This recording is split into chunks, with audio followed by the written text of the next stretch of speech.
Hello and welcome, ladies and gentlemen, to Pillars of Eternity, where last time we robbed this guy. We can also give him the note. Tell him someone's trying to rob you. That then will be twice as hilarious.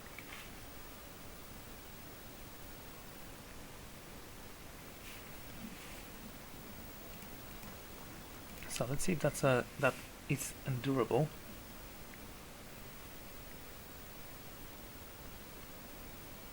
Yes, fighters are durable, they deal damage, they are fighters after all.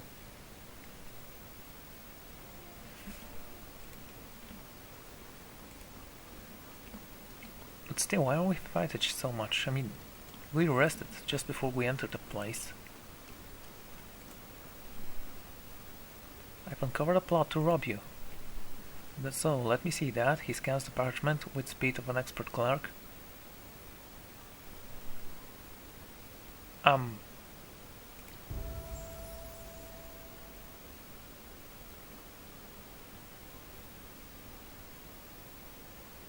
Okay, I'm certain you will consider this an adequate reward for your labor.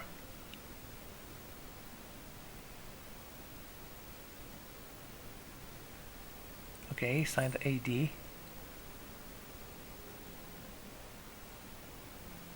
Ring upon shackling added to inventory. What does that do? Suppress affliction. I'm going to load this because I wasn't going to return the Jew to him. Just slapped his face because he was robbed. He didn't even notice. What's it called? White March something. Oh man.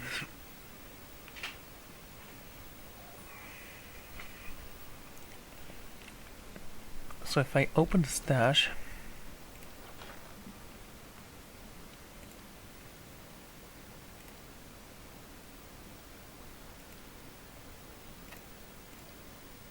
surprise, I don't know.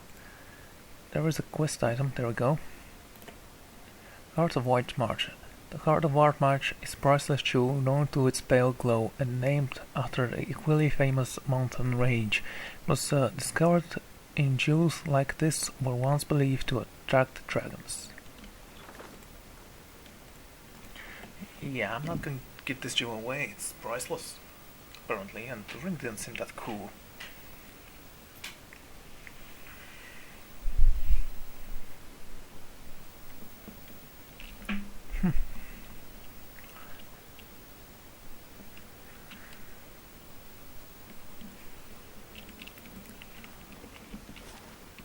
So, which way should we go? Also, I want to get my hook back if I can, please. Can I? No. Okay.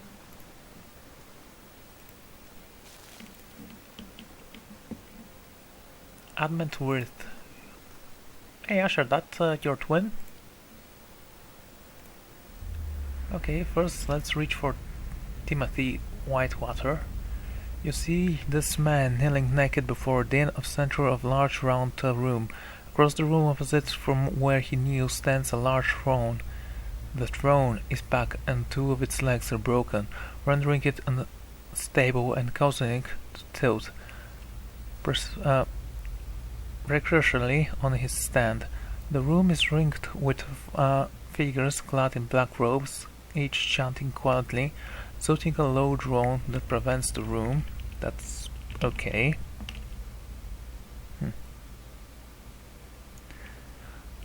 On dice across the brazier is another robed figure holding a leather-bound book with chattered marks on it. He speaks to the naked man about fealty, dedication, and law. When he finishes, he bids the other to rise and hold the book out to him over burning coals of the brazier. The naked man nods, and the robed man drops the book into the fire. The naked man drops to one knee, briefly pressing his forehead to the side of the brazier, then standing on the thrusts both of his hands into the coals at the bottom of the brazier. He retrieves the book, slowly pressing it to the robed figure before him. The man rubs a lion thumb on the ash that has collected the cover of the book and uses it to draw the mark on the naked man's forehead over the burnt flesh. The naked man bows his head and whispers, "Was that right, Da?" The robed man nods patiently. The naked man looks at the broken throne with click-eyed eyes. "Did you see this, Mom?" Lifeless queen, I bet. You see a burly man inspecting a dilapidated inn. Dilapidated inn. The aroma salesman almost dwarfing him as they walk through the once proud establishment. The walls are riffled with stains, and only Will knows what else seem smeared on every available surface. Not one thing stands unbroken, and moth-eating blankets, rotting food, trash gives evidence to a succession of squatters. The man falls scrutinizing the space.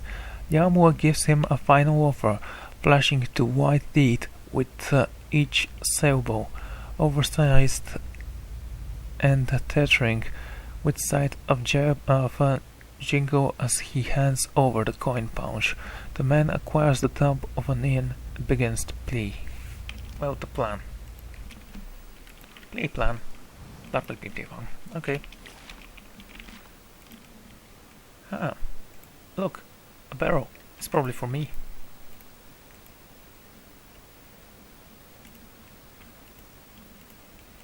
That magnifying glass is not working. There isn't too much spot on those oranges. Oh, quality food. That's not something you see.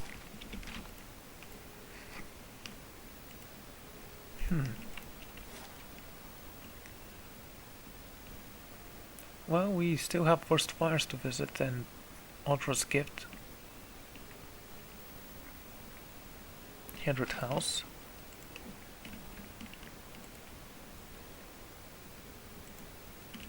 Something else, dude. Santerium. Too many variables. What are you? Nadine. Hello, Nadine. Woman stands in the shade garden, muttering to herself. She's fixed on the page of a large and well-worn tome, seemingly oblivious of the blooming flowers and the cool fragrant breeze. She only looks up when you shadow cross her page. Don't mind, I'm rather busy. Busy? Please, tell me what with. I'm studying soul attachment. Well, oh no, and that souls move into people, at bright and out of them at death. No, that's not true. But we still have a lot of questions about what makes them stick, so to speak. That actually was going to be a good question as well. What do you mean about making them stick? You're kidding. Souls power bodies and give their tissue life. Okay, that's completely not true, but only when they are firmly attached. It's a separation that leads to a whole sphere of soul-related ailments, including the hollow-born. But if we understood how to reattract souls, we could end Widow's legacy. Maybe even conquer death. That sounds cool. That's the theory anyway. Unfortunately, I don't have all the research I need to put it into practice. What exactly do you need? There's a manuscript of the theorems of a panagram. It contains research for panagrams, experiments on detaching souls. The Hall for Relevant Mysteries is rumored to have a copy in Elder Archives.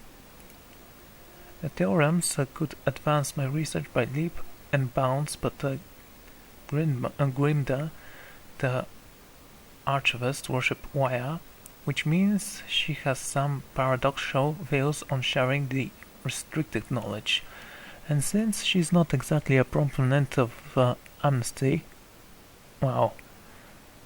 animancy, she tends to restrict the kind of information that would be useful to me. Maybe she could be persuaded. You're welcome to try, but you wouldn't be the first. Anyway, I should probably get back to my work. Tell me about yourself. Animancers and Santorium. Currently I'm researching matters related to this legacy. What is this legacy? Wild Whelm legacy refers to the rise of howl-born children in Darwood. In the recent years, some have also connected its so-called Biawiks that blow through air Glanfath. Okay. There's hardly any reliable data on those, though, so I can't really comment. Biawiks. I don't much care for them. Windwen legacy, it reeks of superstition, but it's still prevalent to change at this point. Personally, I like to see people take a more methodical approach to these matters rather than throwing up their hands and blaming it the gods. Don't think there would see too much fun in that. Have other questions about that? Such as... You really don't care about those things, actually.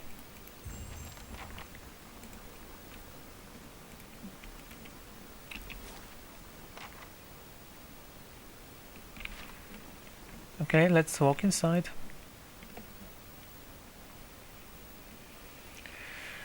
The red figure on character's portrait represents the loss of endurance. Yeah, we know. Okay, why are we in fast mode?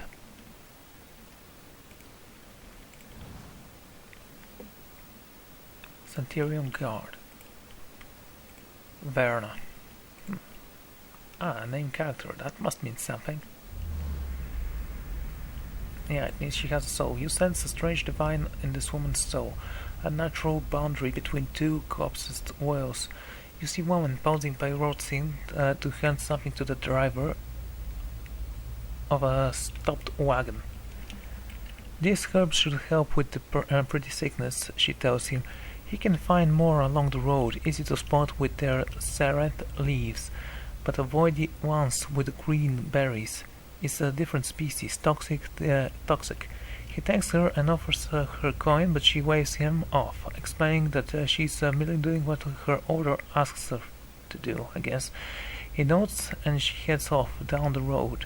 He begins howling, consuming the herds. Okay. You see the woman searching alongside the road now, and the wagon just up the path, and you realize you have skipped backwards in her memory.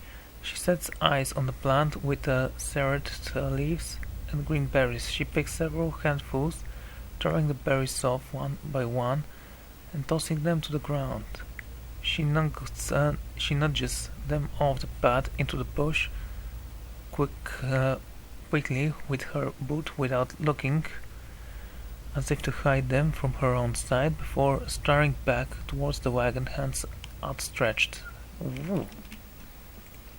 If you didn't know what was poison, you could have just take those with the green berries, you know.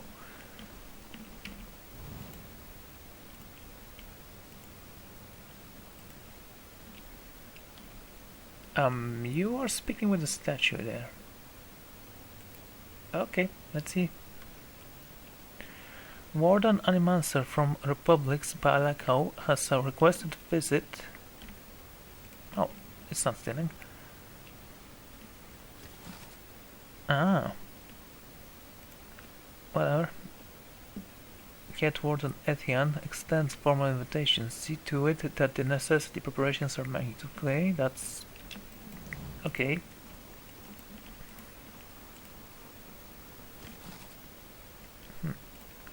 Poetry. Yarmouth. Oh, this guy looks cool. Maybe it's because of the purple robes and the glowing head. I should definitely read those books that look like diaries from Skyrim.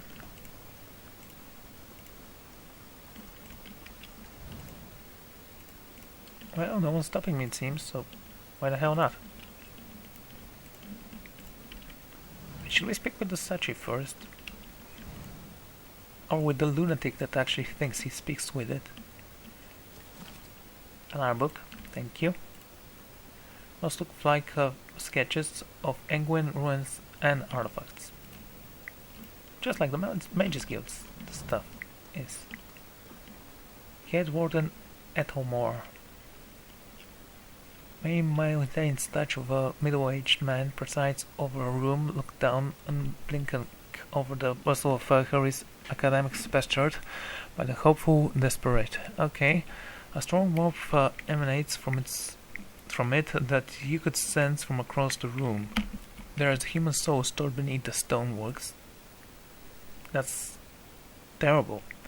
You feel attention drew towards you. Didn't we just speak about souls? It has been some time since a watcher graced these halls. I am envious of your natural insights. I can only imagine how it might have helped my works in life. This has brought you to my assignment, chum. I'm looking for an animator named Mordred. Of course, you will find him downstairs in the first room on the right. So how did you come to be in your present state? The statue, you mean? Well, I was old, and it seemed wrong to me, a lifetime spent in pursuit of discovery only to lose it all in death. So I went someday I would wake up in a new body, none the wiser, and pursue a different course entirely. All the experience wasted. If we are ever to unread the principle behind our existence, it will be a spite of our condition. Of that I am quite sure. To live on a part of something I helped build seems to be a better legacy than what nature had in store. The transfer itself was quite simple, as one technique ago. For that I am grateful. Paying with souls is far easier to accept when they are not your own. Ooh. Real charmer this one is. The soul was torn, assaulted by a Biowick. Ooh. As you can see, patient is unresponsive, common after soul trauma. So you're something like soul doctors? That's kind of weird. Okay, let's head downstairs then. Yeah, we were going to find that guy anyway. The bestiary contains all the information you have unlocked about every creature type you have fought. As you defeat more creatures, more information gets unlocked in each entry. That's good. It's an Animalpedia. Encyclopedia. Whatever. Oh, quite leveled up. I didn't even notice that actually.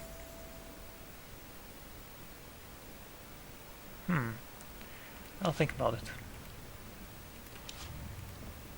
For now though, she shall remain level 6. Search for secrets. Someone wanted to say something before I enter the room. Can you hear me, Oswin?